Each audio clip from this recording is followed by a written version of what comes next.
Hello, my name is Benjamin Hart. I'm an American attorney and the managing director of Integrity Legal here in Bangkok, Thailand.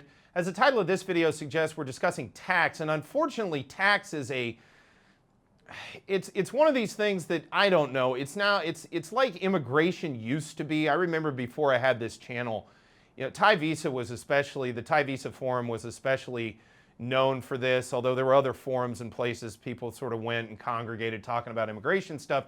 And there would just be these misnomers and just little incorrect factoids that were like free radicals wandering around in a biological system or something. They just kind of bounced around and they'd sort of latch on mimetically, if you will, in people's minds. And they started thinking things that just weren't really accurate in terms of how things practically work. And what I'm talking about here is, yeah, you would have these sort of adages, if you will, or you'd have these anecdotes of the way like an immigration process worked. And under certain circumstances, it worked that way. But then under other circumstances, it didn't. It's not everything works the same, as we've discussed many, many times on this channel. That being said, we're seeing a lot of this same phenomenon, in my opinion, coming about in discussions regarding tax.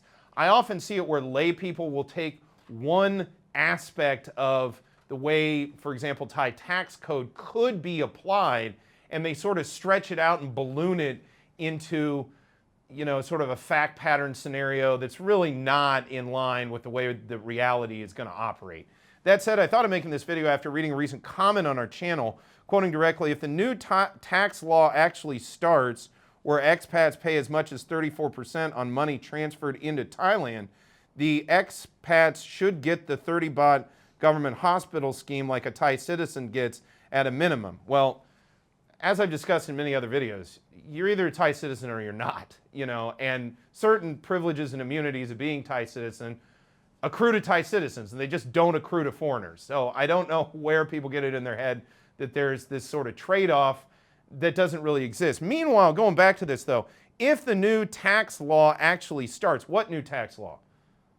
There isn't a proposed new tax law. We've discussed this in many other videos. There was a rescission of a memorandum regarding how tax accessibility will be implemented beginning January 1, 2024, which was different timing-wise to how tax accessibility was ascertained prior to that date. But there is no new tax law. Meanwhile, starts where expats pay as much as 34% on money transferred into Thailand. As we've discussed in other videos, that's not how it works. Again, there's a whole myriad of analysis that goes into each individual's situation regarding whether or not there will even be accessibility of tax. And then if there is accessibility, will there even be any liability associated with tax? And again, that's going to be dictated on a case-by-case basis. Please, folks out there, I'm really kind of begging you at this point, stop trying to analyze tax matters in this sort of one-size-fits-all sort of way, and also understand that, there's nothing wrong with knowing that you don't know what you don't know. It's okay. At the end of the day, that's the reason people with expertise end up becoming professionals, is so you can basically just go hire them, assist you in this one little aspect of your life, and move on with it. At the end of the day, do you really want to be an expert on Thai tax? I know I don't. I don't even like being much of an expert on U.S. immigration, for that matter.